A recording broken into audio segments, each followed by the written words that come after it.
Regarded as one of the most glamorizing serial killers in the world, Ted Bundy was on the run for more than a month before he was eventually arrested. Who really is this man, and how did he manage to kill so much? Briefly, to introduce Bundy is to note that he had a difficult childhood, where the relationship with his stepfather strained and his shyness made him a frequent target of bullying. Later, however, his intelligence and social skills enabled him to enjoy a successful college career, and he developed a series of apparently normal emotional relationships with women.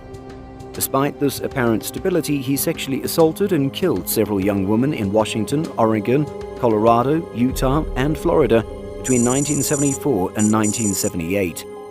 Although he would ultimately confess to 28 murders, some estimated that he was responsible for hundreds of deaths.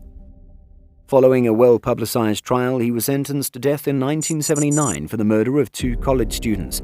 In the following year, he again was sentenced to death, this time for the rape and murder of a 12-year-old girl. Bundy was executed in Florida's electric chair in 1989. Despite the appalling nature of his crimes, Bundy became something of a celebrity, particularly following his escape from custody in Colorado in 1977. During his trial, his charm and intelligence drew significant public attention. His case inspired a series of popular novels and films devoted to serial murder. It also galvanized feminist criminologists who contended that the popular media had transformed Bundy into a romantic figure. By the time Ted Bundy reached Florida in January 1978, he had already killed at least 13 women and attacked 2 in 4 different states. Prior to his capture, Bundy had escaped police custody twice before making his way to Florida. Ted Bundy described himself as the most cold-hearted SOB you'll ever meet, and his crimes certainly proved that statement true. During the spring and summer of 1974, police in the Pacific Northwest were in a panic.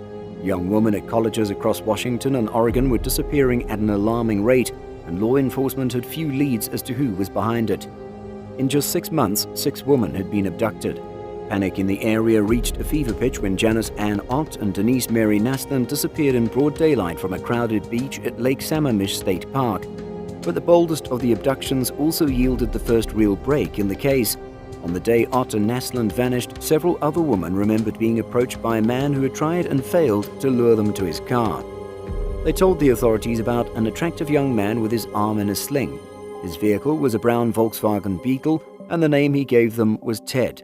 After releasing this description to the public, the police were contacted by 4 people who identified the same Seattle resident, Ted Bundy. These 4 people included Ted Bundy's ex-girlfriend, a close friend of his, one of his co-workers, and a psychology professor who had taught Bundy.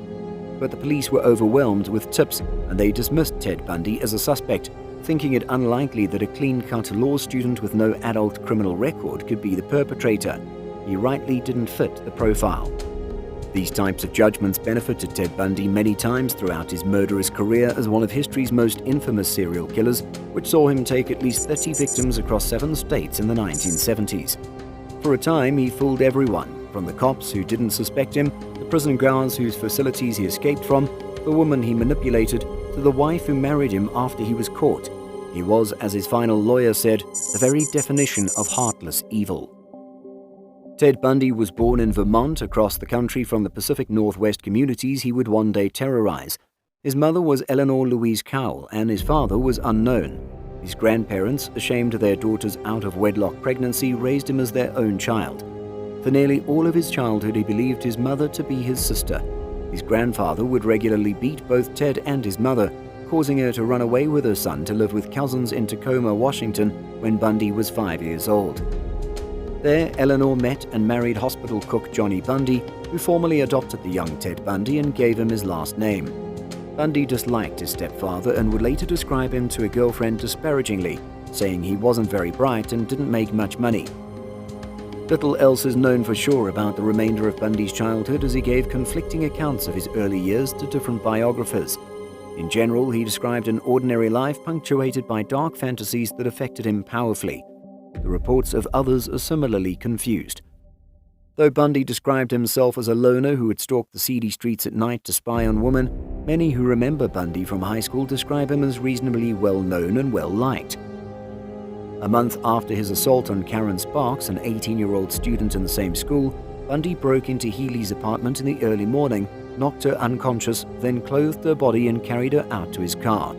She was never seen again, but part of her skull was discovered years later at one of the locations where Bundy dumped his bodies. Afterward, Bundy continued targeting female students in the area. He developed a technique which was approaching a woman while wearing a cast or appearing otherwise disabled and asking them to help him put something in his car.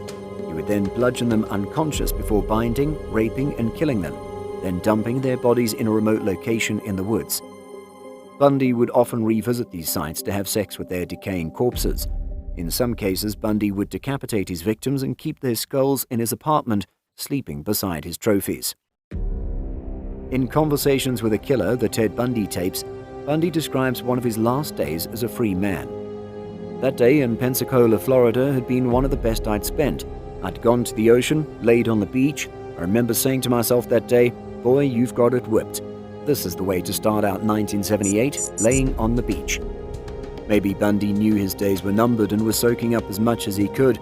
Perhaps he just didn't care. It was February 15, 1978, and Bundy had already been evading authorities for 46 days.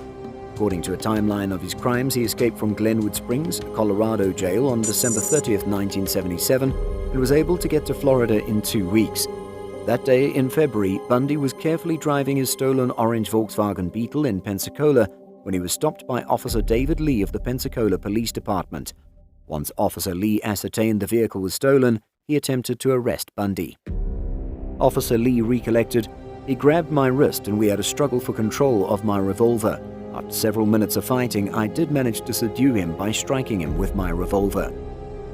Bundy told police that his name was Kenneth Misner from Tallahassee, but that didn't last long once the real Kenneth Misner saw his photo in a paper. He called authorities to let them know he had done nothing wrong and that was not him. While police were trying to identify Bundy, he was refused bail and was charged with possession of stolen property, an automobile, possession of stolen television, possession of stolen credit cards, 21 counts, possession of stolen automobile tags, battery of a police officer, and resisting arrest with violence. With nothing to go on from Bundy, authorities looked to his stolen car for evidence. Authorities couldn't find any traceable evidence in Bundy's car. The only thing they could go on was the fact the vehicle was stolen from somewhere near the Chi Omega sorority house at Florida State University, where 4 women were attacked on January 15, 1978. 2 of those women survived. Police began to suspect that Bundy was behind those attacks. Detectives Steve Bodyford and Don Patchen decided it was time to interrogate Bundy about the Chi Omega assaults. The interrogations were overseen by then Leon County Sheriff Ken Katsaris. Katsaris said, "He started playing games. He's a very careful thinker, and from what I understand from the men who've been questioning him, he says what he wants to." Bundy alleged that he was traumatized by the experience of being arrested and interrogated by police and attorneys. The very act of being back in custody was deeply upsetting for him. He noted, "I was being interrogated by the police in Pensacola, and I said I wanted to talk to somebody." Bundy shared in tapes via the docuseries. "I needed a friend. I needed somebody close." In order to make a phone call to his girlfriend, Elizabeth Klupfer, Bundy told police his real name. He made the call on February 16, 1978, 1 day after being arrested. In a taped interview with police, Klupfer said that Bundy kept repeating, this was going to be really bad when it broke.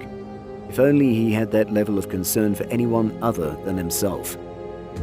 Like and share the video with your friends, and don't forget to hit the subscribe button. Turn on post notifications also to stay connected.